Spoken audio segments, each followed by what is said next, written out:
It is officially that time of the year where we are going to have to take a look at the San Francisco 49ers unrestricted free agents, the guys who are set to hit the open market, and try to determine and rank who we think should come back this season. So, what we're going to do is we're going to take a look at all 19 unrestricted free agents and try to see who should come back and maybe who we should let walk. And we're going to talk about it all right now. So let's get into this list and we're going to blow it up nice and big. And we're just going to immediately just first take an inventory of who is going to be hitting the open market. And then let's go back and rank who we think is the most important in regards to returning to the San Francisco 49ers this season. So obviously, starting right at the very top, you can see that the player the 49ers traded for this year. And again, if you remember, this was a very low risk trade for the San Francisco 49ers. They were able to get Randy Gregory from the Denver Broncos for essentially a late round pick swap. And the Denver Broncos ate the entire contract. So the 49ers really aren't paying Randy Gregory anything, basically the veteran minimum this year. So it will be interesting. I mean, he did come away with a couple nice plays in the Super Bowl. He had some sacks throughout the season. He is 31 years old, so he will be heading, into like year 32 for himself the next following season, or he'll be creeping close to it. So it'll be interesting to see if the 49ers opt to bring him back, especially depending on what he could command on the open market. Now, obviously, there's the other player that they traded for, Chase Young. Chase Young, the San Francisco 49ers traded a third-round draft pick for to go get from the Commanders. And, he had some strong moments. He had some up and down moments as well. So it'll be interesting to see what the 49ers do with a young player who's 24 years old. He'll be 25 when the season starts next year. So that would be very, very interesting. Now, Sam Darnold, you see his name there.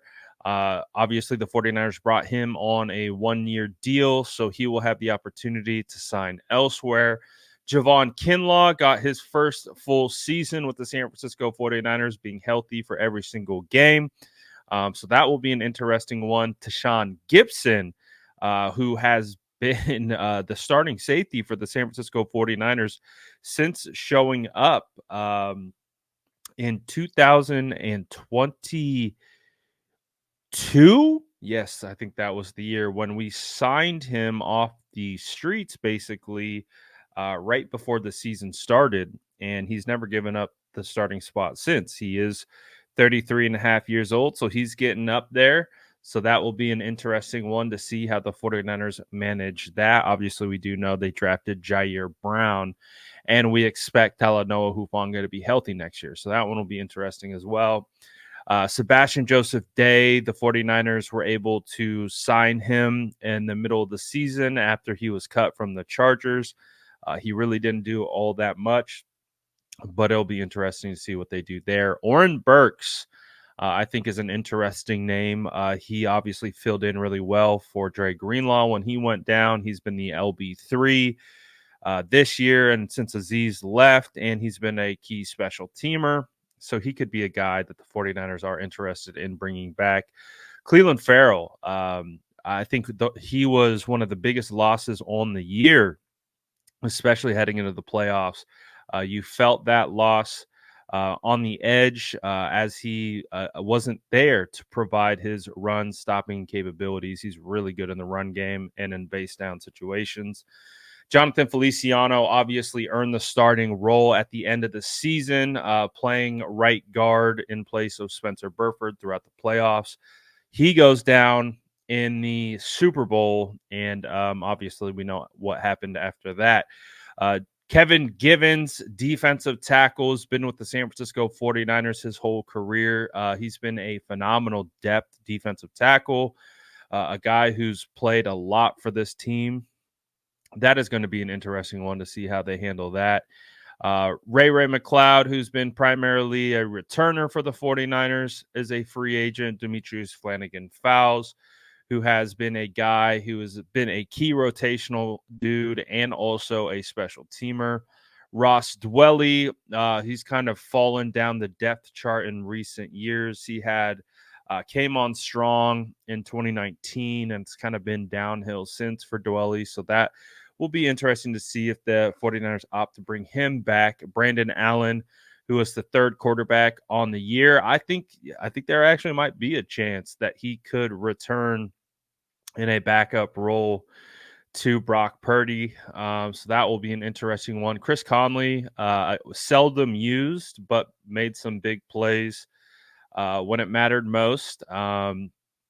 He could be a veteran that you could potentially bring back onto the practice squad. You have Logan Ryan. The San Francisco 49ers literally signed him off a cruise ship. Typically, we say we signed him off the streets, but no, it was a cruise ship in which the 49ers signed Logan Ryan, the veteran defensive back who had to fill in.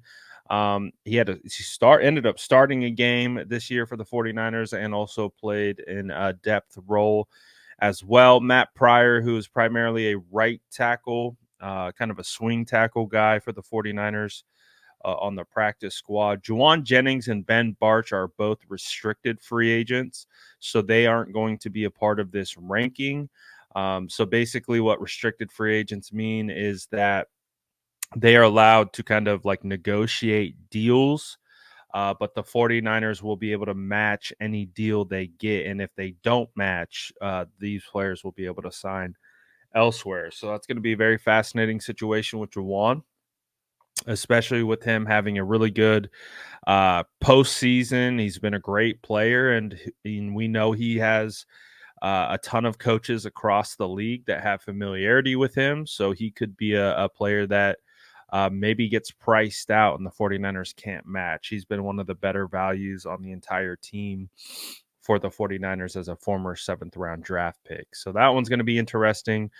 I really think Charlie Warner is an interesting name because he might not do it in the stat sheet, but he is a phenomenal blocker when it comes to the 49ers needing a tight end too. So that one will be interesting. And then you got Terrence Mitchell, who's predominantly a practice squad guy. I didn't really see too much. So this is what we're going to do. We're going to try to rank these guys. We're going to rank the importance of them and see who we think should be at the top of the list for 49ers to re-sign. And listen, I'm going to just go off how I feel, and you probably aren't going to agree with me, and that's perfectly fine. So I want you, and we're going to do top 5. We're just going to keep it simple, do top 5. I want you to drop your top 5 of players that the 49ers should try to re-sign, and we can compare and contrast in the comments below. So again, I don't mind if you guys disagree with me or have a different top 5, but I'm going to go just kind of based on how I feel moving forward. Okay. So that's kind of how we are going to do it. So when I think of guys that I think need to be resigned at the number 1 top of the list, I'm going Clelin Ferrell. And again, I talked about it a little bit earlier. His impact was felt when he was not there. I think one of the things with Clelin is because he's such a stout run defender and playing edge contain, he might not always show up on the stat sheet, but he always did his job and he did his job very well. And to the point where it kind of went unnoticed, but it was something that I always paid attention to. And so when we saw him go down, we saw the hole that was left by him being hurt. So I think with him kind of having the surgery at the end of the year, the 49ers might be able to get him on a decent deal. So I actually have him at the top, which some may be like, well, over Chase Young, like, yeah, I think Clelin, you can get him for cheaper. And I think he could provide a better value in the run game. And he could be a guy that, again, I think he's a great glue guy, great locker room guy. So I got Clelin at the top. I would say number 2 on this list of guys that I would like to see return. again, probably aren't going to agree with me, but that's perfectly fine. I'm going to put Charlie Warner at number 2. I think Charlie Warner is a guy, again, not going to break the bank. You can get him on a decent deal, maybe even a 1-year deal. And again, he provides such a impactful role as a blocker. I would like to see Charlie Warner back. And again, that allows the 49ers more flexibility to either go draft additional tight ends, see what they have in Cameron Latu, Braden Willis. But we know we can trust Charlie Warner in the blocking game, which is a hard task in this scheme. So that's definitely a guy that I would bring back. And he can also probably play fullback, halfback in a pinch. So that's a guy that I would like to see back. Number 3, I would have Javon Kinlaw.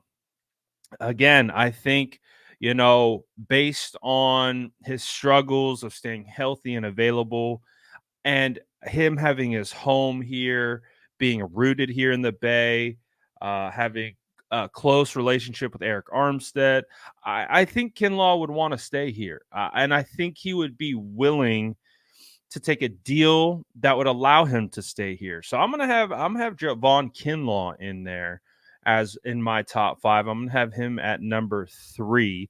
I'm gonna put Oren Burks at number 4. I think Oren Burks is a quality player.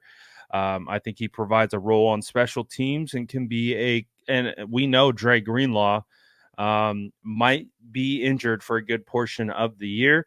So I'm going to go with Oren Burks as a guy that I think could return. So I'm going to have him fill that 4 slot right there. And number 5, I think it would be beneficial to bring Jonathan Feliciano back for another year. Again, I think he's a journeyman veteran. He's proven he can be a capable starter in this offense. He can play center. He can play both guard spots, and that's hugely valuable. And allows them to have potentially an open competition heading into training camp with Spencer Burford, and maybe they go out and draft someone too. So that's kind of where I would go with it. So my top 5: Cleveland Farrell. We're going Charlie Warner, Javon Kinlaw, Oren Burks, Jonathan Feliciano. And again, I would imagine that you guys' top 5 is going to look a lot different than mine. So drop that in the comments below. And immediate reaction is probably like, no Chase Young. Honestly, I'm with my kind of look at Chase Young, and I could imagine he will have a market. So depending on how much he will cost, I'm almost in the camp of let Chase Young hit the open market, sign where he wants, and just get a comp pick back. If he signs somewhere, he signs a lucrative deal, the 49ers will be able to get a comp pick back. So it's not for nothing. They have the opportunity, depending on how much he gets paid, to even recoup that third that was given up for him. And then the 49ers can have a little bit more flexibility to go out and do what they do. That might be a little controversial. We'll see how you guys react to that in the comments below. But it's just a thought I have. It's just a thought I have. The fact that you can get a comp pick back for Chase Young, that way it's basically just a rental player. He signs elsewhere. You get the pick back and you go on with your day. I wouldn't mind having Tashaun Gipson back. I think that would be a great addition to have. Having Tashaun Gipson back would be great. I would bring Randy Gregory back. I would bring Kevin Gibbons back. I would bring Demetrius Flanagan-Fowles back. Chris Conley, I would definitely love to have in training camp. So there's definitely a bunch of guys, and of course, if you can keep Jauan Jennings, that would definitely be huge. But like I said, I want to hear from your guys' top 5. Drop it in the comments below, and as always, make sure to like and subscribe for more updates.